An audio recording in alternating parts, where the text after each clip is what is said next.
Good evening, everyone. Welcome to California Today. I'm David Zhang. Here is a look at some of today's top stories. California's largest wildfire of the season rages on in the Mojave National Preserve. Firefighters are struggling with containment as the flames create fire whirls. Elon Musk-owned X is suing a nonprofit over claims of increased hate speech on the platform.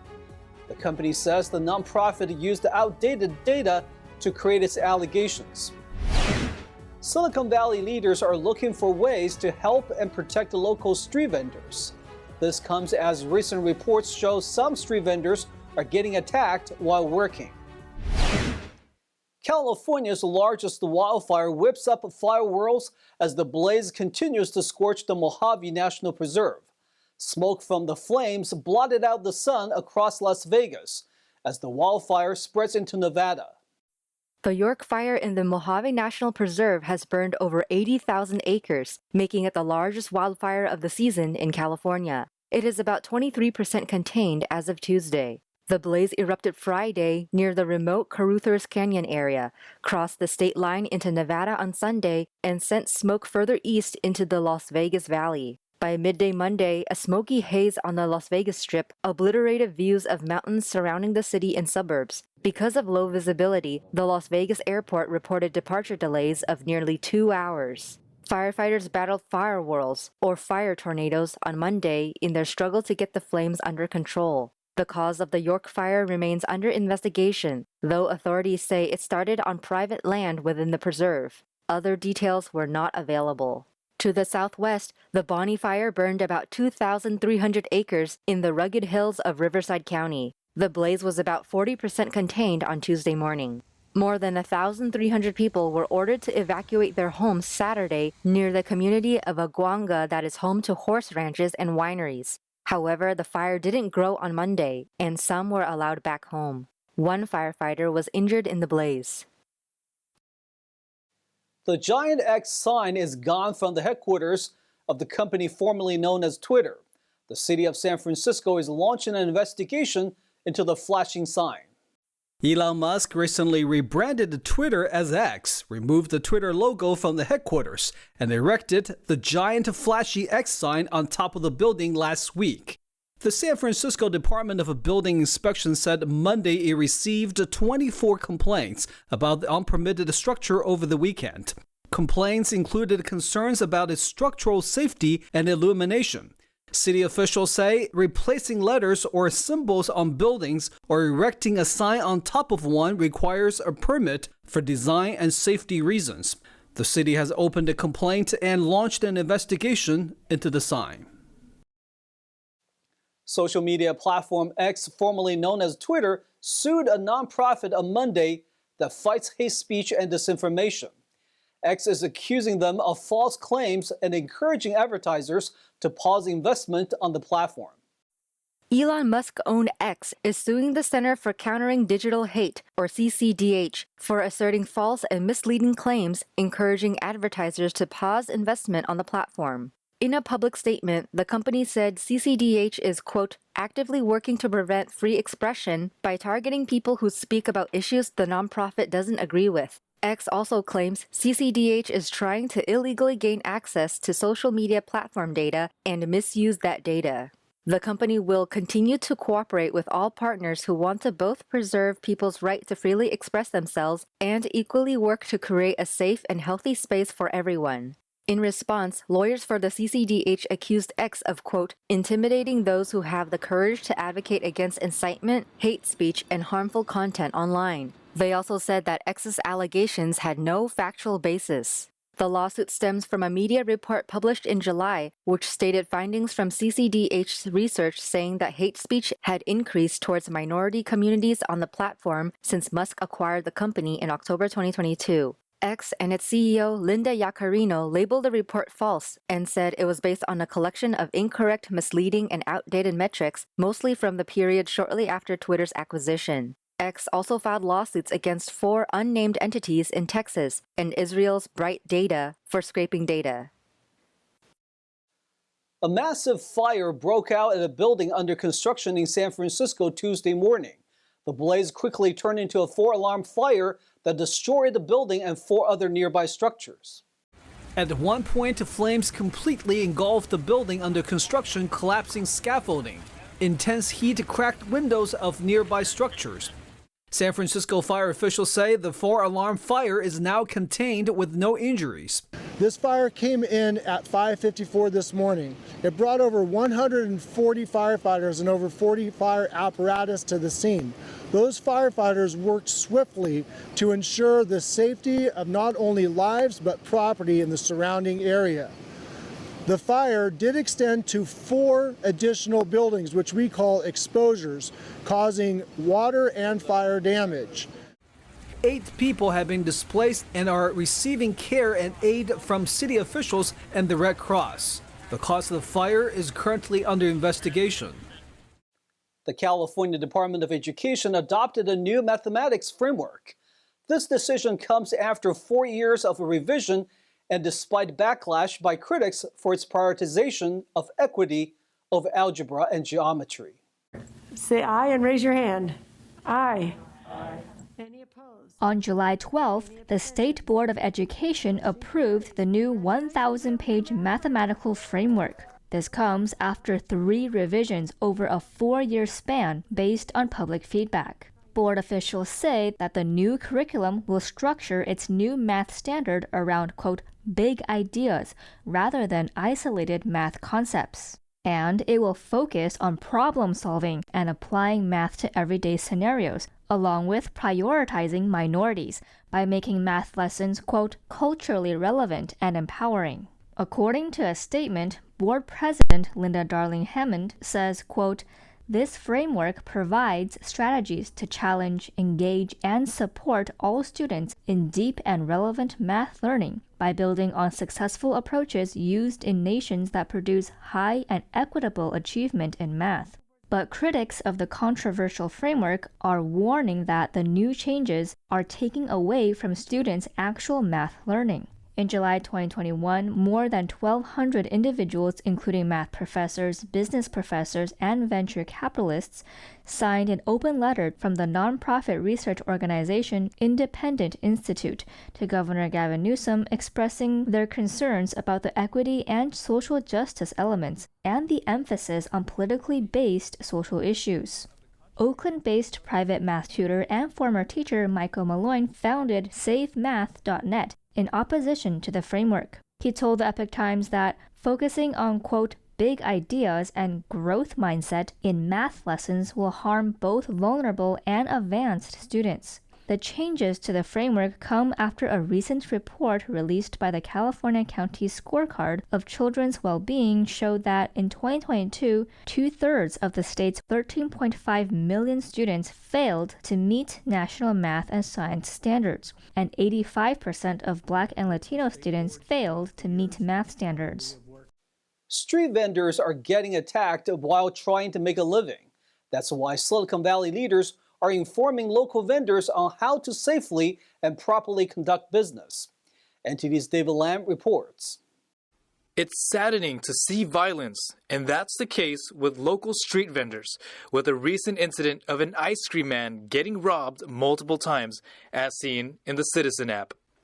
In response to reports of violence, San Jose city leaders held a workshop to help them achieve economic success and job safety. We want to make sure that everyone in our city has economic opportunity. We also have a responsibility for ensuring the public safety. We have rules for a reason. We make sure that people follow health codes through our partners at the county. We need to maintain our public right-of-way, ensure people can safely navigate our downtown. But at the same time, I want to see our vendors be able to earn an honest living there. The California Street Vendors Initiative claims that the state retail food code is outdated and no longer relevant to street food vendors. Local services joined the Silicon Valley workshop to try and help. So our role is to help them to figure out what they're going to trigger and then shepherd them through those processes to get their businesses open as quickly as possible. So if you're opening a business and you don't know where to go, come talk to us and we'll help you figure it out, help you navigate. We talk to a lot of people that are, suffering from wage theft, that might not be documented, but I think that's the big issue right there, where even if you're undocumented, you have rights. One specialist said her organization created special loans to fit the needs of vendors. We're able to approve loans without needing great income, proof of income, 2 years tax returns. We're willing to work with every individual to better serve the community, yes. For us, it gives me hope that and I feel grateful for a team that is giving people the tools in order to become more self-sufficient and to determine what their futures are going to be like. In San Jose, California, David Lamb, NTD News. We now take a short break, everyone, but here's a look at what we have for you when we come right back. An Alaskan mayor is proposing to send the city's homeless to Los Angeles. But the Southern California city says it's already grappling with its own homeless crisis. Southern California's Venice Beach held its annual Summer Sports Festival. People participated in everything from parkour to yoga. Those stories and more coming up on California Today.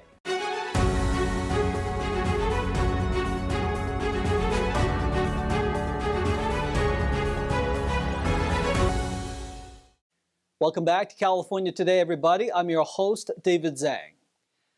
An Alaskan mayor is considering sending homeless individuals to Los Angeles, but this proposal has drawn controversy as the city of Angeles struggles with their own homelessness crisis and busloads of illegal immigrants from other states.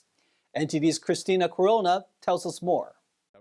Last week, Alaska Mayor Dave Bronson made a proposal to give homeless people a one-way plane ticket to Los Angeles or to other warmer climates. Bronson says these people would otherwise be forced to endure below freezing weather outside. Winter temperatures in Alaska range from 20 to negative 10 degrees Fahrenheit. So when people approach us and want to go to someplace warm, or they want to go to some town where they have family or friends that can take care of them, if they choose to go there, we'll support that. And I think a ticket this morning to Los Angeles is about $286. It costs us $100 plus or minus a few dollars every day to house someone, and we don't have a place to put them, a large shelter this winter. At last Tuesday's news conference, Bronson said that 11 individuals exercised the option to be transported to the lower 48 states last summer through a program affiliated with the Salvation Army in 2022. This proposal comes after Bronson projected constructing a shelter and navigation center on the east side of Anchorage in 2021. However, the Anchorage Assembly reduced the capacity of the facility, limiting it to only 150 beds. Just last year, 8 people died due to exposure in Anchorage, where the temperatures had dropped below zero.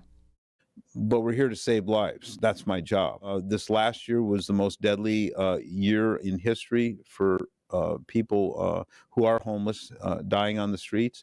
And now this coming year, this winter, we're looking at possibly even doubling that. If that means giving them a few $100s for an airline ticket to go where they want to go, I'm going to do that.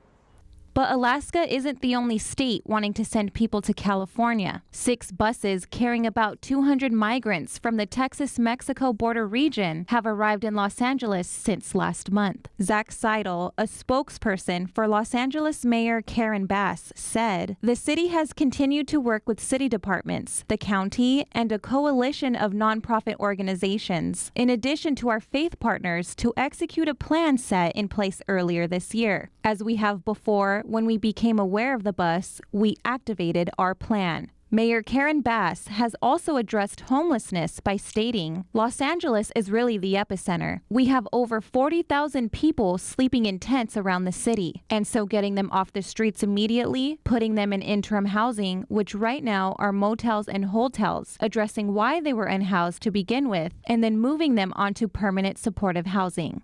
Christina Corona, NTD News, Los Angeles. Actor Paul Reubens passed away on Sunday night after a long battle with cancer. Reubens' character of Pee Wee Herman was the star of several movies, a TV show, as well as making numerous guest appearances in popular entertainment programs during his career. Actor and comedian Paul Reubens, best known for his character Pee Wee Herman, died Sunday night after a 6-year struggle with cancer. He was 70 years old. In a statement released with the announcement of his death, Reubens said, quote, "Please accept my apology for not going public with what I've been facing the last 6 years. I have always felt a huge amount of love and respect from my friends, fans, and supporters. I have loved all of you so much and enjoyed making art for you." Highlights from his career include the 1985 movie Pee-wee's Big Adventure, which grossed $40 million and continued to spawn a cult following. His television series, Pee-wee's Playhouse, ran for 5 seasons. It earned 22 Emmys and attracted not only children, but adults to Saturday morning TV. Reubens' character Pee-wee Herman was famous for using the lines, "I know you are, but what am I?" and "Why don't you take a picture? It'll last longer." Jason Blair, NTD News, California. Thousands of people gathered at a Southern California beach for a sports festival. Participants had the opportunity to participate in everything from parkour to yoga. NTD's Christina Corona has more. On Saturday, the Venice Beach Games held its 3rd annual Premier Summer Sports Festival. It's a day where public can join 80-plus sports and fitness groups running free competitions and classes. Andrew Perez, a yoga instructor at the Venice Beach Games, shares the variety of activities they offer for diverse interests and age groups. And it's a big fitness expo featuring all sorts of studios from the west side, specifically Santa Monica and Venice. There's yoga, there's HIIT workouts, there's mixed martial arts, there's parkour. And then around there, if you're not into a group fitness class, there's cycling, there's chess, there's a beach cleanup, there's lots of really great things going on. Organized by Venice Paparazzi, but it's been sponsored by the U.S. Army and the LA Department of Recs and Parks and a bunch of other local sponsors from around Los Angeles who've been really, really awesome in setting this up for success today. Ryan Contreras, a Venice Beach Games competitor, tells us about one popular sport that he came to the Golden State to pursue. I actually dropped out of school to come pursue this and come to California. But parkour is basically jumping and flipping and getting from point A to point B creatively and through different forms of motion. It's an awesome sport. Parkour can be a very dangerous sport, but Contreras tells us how to take on the challenge. Yeah, I've seen a lot of my friends get injured. It can be dangerous. You just have to be comfortable with what you're doing. A lot of it comes down to being mentally ready and mentally in that, like, I'm gonna do this. Another Venice Beach Games competitor, Casey Johnson, shares the portion of the competition he's competing in, along with his thoughts of the city hosting this event. And I'm here with the calisthenic crew doing the reps and sets portion of the competition. Pull-ups, dips, and push-ups, along with handstands. There'll be dead hangs and L-sits, and there's some freestyle stuff afterwards. It's inspiring that Venice Beach, as the city of Venice Beach, puts it all together and makes sure that everybody does this all in one day, Sports Day, Venice Beach. According to their website, the Venice Beach Games mission is to use the anticipation of the 2028 Olympics in Los Angeles to grow the Venice Beach Games into a 2-day destination sports, fitness, wellness, and martial arts event, and to bring together the community in a healthy, fun day of sports, fitness, and camaraderie. Christina Corona, NTD News, Venice Beach. The San Diego Zoo continues to welcome more baby animals. This time, 2 cubs of an endangered tiger species joined the zoo's growing animal family. The San Diego Zoo Safari Park welcomed 2 Sumatran tiger cubs this month. The cubs, a female and a male, were born on July 12th to first-time mother Diana. The birth of these 2 cubs were the first in the past 7 years for the park. Diana and her cubs will remain in her den for several weeks. Once the mother is ready, she will bring them out herself. Wildlife care specialists say this is estimated to happen at about 8 to 10 weeks old. Sumatran tigers are an endangered species, with an estimated 400 to 600 left worldwide. The Southern California heat wave is in full swing, and many people seek relief by taking a refreshing dip in their pools. But bears, too, are opting for a similar approach to beat the heat. Burbank police released a video of officers responding to a report of a bear sitting in someone's jacuzzi. I don't blame him. In the background, you can hear the recording officer say, "I don't blame him." Police said in a statement that the bear later climbed over a wall and headed towards a tree behind the home. This took place about 10 miles north of Los Angeles near the Vertigo Mountains. The greater Los Angeles area has had 3 sightings of bears in residential pools this last week. As these hot temperatures continue, wildlife officials say bear encounters are more likely to occur. The Burbank police urged residents to keep all garbage and food locked up. Now let's check in with NTD's Tyler Castile for our sports roundup.